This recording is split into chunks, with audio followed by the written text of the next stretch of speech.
تعالوا نعمل مع بعض النهارده سلطة الكول سلو. سلطة الكول سلو بتاعت كنتاكي بالظبط، وسعرها رخيص جدا، ارخص من كنتاكي. يلا مع بعض نشوف اول خطوة هتكون ايه. اول خطوة انا جبت هنا الكرومبا، اللي طبعا مش كابتشو، كرومبا. الكرومبا ومعاها جزراية واحدة. هاخدها واقطعها وهنشوف هنعمل ايه في الخطوة الجاية. الخطوة دي بالظبط هناخد الكرومبا. طبعا احنا اكدنا مع بعض في الفيديو ان لازم تكون كرومبا، اللي هي كرومبة السلطة. تقول لي اي سوبر ماركت كبير، هي كرومبة السلطة. بنقطعها لنصين، وبعد كده بقى ايه، هناخد النصين دول هنشوف هنعمل بيهم ايه. بعد ما قطعنا كل واحدة لنصين، هاخدها برضو واقطع كل واحدة لنصين. كل جزء خدته بقطعه لنصين. في هنا طريقتين ممكن نعملهم. الطريقة الأولى أنا أوريها لكم، إن إحنا بناخد الربع اللي من الكرومبة نفسها، بنقطعه بالسكينة لشرايح سلايس زي ما احنا شايفين كده. دي طريقة برضو كويسة، اللي حابب يعمل الطريقة دي. باخد الجزء منه وبفضل اقطعه لحد ما افرمه فرم ناعم زي ما هنشوف مع بعض. دي طريقة ممكن نعملها وسهلة جدا، ما فيهاش فيها اي تعب خالص. وفي طريقة تانية برضو هنعملها في نفس الفيديو، برضو هوريكم الطريقتين والفرق بينهم. وانا شايفة ان دي بتبقى اقرب اكتر لسلطة الكول سلو بتاعت كنتاكي، ان احنا نقطعها تقطيع يدوي. وطبعا لما فيش وقت خالص بنقطعها التقطيع التاني اللي هقول لكم عليه. زي ما احنا شايفين كده، بنفرمها بالطول والعرض بكل الجوانب لحد ما تبقى ناعمة خالص زي ما احنا شايفين كده على البورد بالظبط. هي دي الطريقة، طريقة التقطيع بالسكينة. كده احنا عملنا الطريقة الأولى زي ما احنا شايفينها كده معايا في الطبق اهي. دي الطريقة الأولى. وبعد كده بقى هنعمل الطريقة التانية وهوريها لكم بعد ما فرمتها في الكبة بالطريقة دي بتبقى ناعمة قوي. ونكمل مع بعض الخطوة الجاية. هنا خلاص بعد ما بشرنا الكرنب كويس جدا، انا معايا الجزرايه بشرتها برضو بشر ناعم كويسه جدا. هي الكميه دي معاها جزرايه واحده. انا هنا هعمل كل كرنبه. هنيجي بقى للصوص نفسه. هاخد 4 معالق كبار من المايونيز. زي ما احنا شايفين كده 4 معالق كبار.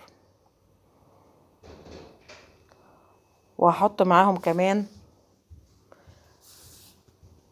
علبه من الزبادي، علبه كبيره كامله،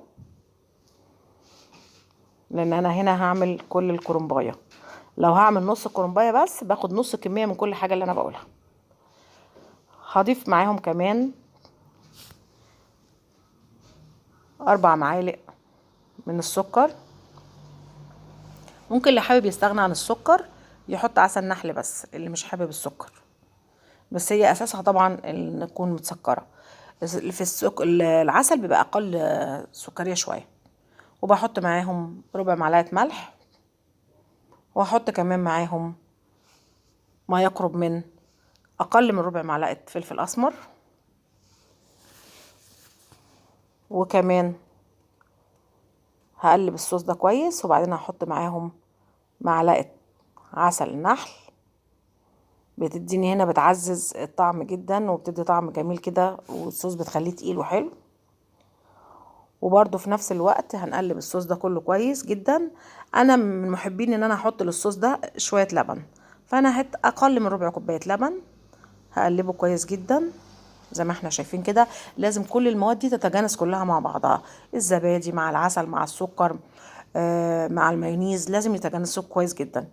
هنا برضو هنحط معلقتين من الخل، معلقتين كبار، اللي ادوا طعم كويس ومزز للسلطه. كده حضرنا خلاص الصوص، وحضرنا طبق السلطه خلاص قطعناه. هنبدأ بقى نحط الصوص على السلطه كلها زي ما احنا شايفين كده. اهم حاجه في السلطه دي بقى ان احنا نقلب الصوص كويس، والكميه الصوص نفسها بتناسب كميه اللي انا عاملاها من الكرنب. طبعا اللي حابب يعمل نص الكميه زي ما قلنا نص المقادير. وقلبه كويس جدا. ويستحسن في السلطه دي انها تقعد يوم كامل في التلاجة عشان تديك الطعم بتاع سلطه كنتاكي بالظبط. لكن تعمليها وتاكليها بسرعه صراحه مش هتديكي نفس الطعم.